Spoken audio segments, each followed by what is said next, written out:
காங்கிரஸ் கட்சியின் 126ஆம் ஆண்டு விழாவில் கலந்து கொண்ட தமிழக காங்கிரஸ் தலைவர் தங்கபாலு தமிழகத்தில் கூட்டணி குறித்து பேசுவதற்கு சோனியாவை தவிர வேறு யாருக்கும் அதிகாரமில்லை என்று கூறியுள்ளார்.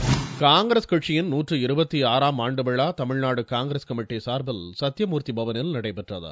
இந்நிகழ்ச்சியில் கலந்து கொண்ட தமிழ்நாடு காங்கிரஸ் கமிட்டி தலைவர் KV தங்கபாலு கட்சி கொடியை ஏற்றி நிகழ்ச்சியை துவக்கி வைத்தார். பின்பு காங்கிரஸ் உருவான நினைவு நாள் கேக்கை வெட்டினார். தொடர்ந்து இந்திய விடுதலை போர்க்கள தியாகிகள் கௌரவிக்கப்பட்டனர். பின்னர் செய்தியாளர்களிடம் பேசிய KV தங்கபாலு பஞ்சாயத்து அமைப்புகள் முதல் பார்லிமெண்ட் வரை எங்கும் எதிலும் காங்கிரஸ் திகழும் என்றார்.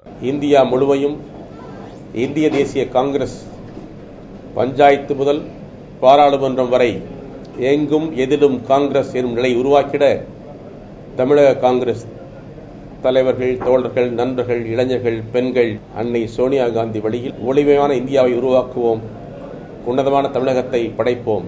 திமுக கூட்டணி குறித்து விமர்சித்து வரும் முன்னாள் அமைச்சர் EBKS இளங்கோவன் குறித்து கேட்டபோது தமிழகத்தில் கூட்டணி குறித்து பேசுவதற்கு காங்கிரசில் சோனியாவை தவிர வேறு யாருக்கும் அதிகாரம் இல்லை என்று தங்கபாலு கூறினார். அன்னை சோனியா காந்தி காட்டிய பாதையில் தமிழக காங்கிரஸ் நடைபோடுகிறது. அதை நிறைவேற்றுவதில் தமிழக காங்கிரஸ் தோழர்கள் உறுதியாக இருப்பார்கள். எங்கள் கூட்டணியை பொறுத்தவரையில் அது வலுவான கூட்டணி, வெற்றி கூட்டணி, அது தொடர்கிறது. கூட்டணி விஷயமா தமிழ்நாட்டில் உள்ள காங்கிரஸ் தலைவர்கள், தோழர்கள் யாருக்கும் பேசுவதற்கு உரிமை இல்லை. அன்னை சோனியா காந்தி மட்டும்தான் பேசுவார். இந்நிகழ்ச்சியில் தமிழக காங்கிரஸ் முன்னாள் தலைவர் குமரி அனந்தன், MLA யசோதா, விநாயகமூர்த்தி, சாயலட்சுமி உள்ளிட்டோர் கலந்து கொண்டனர்.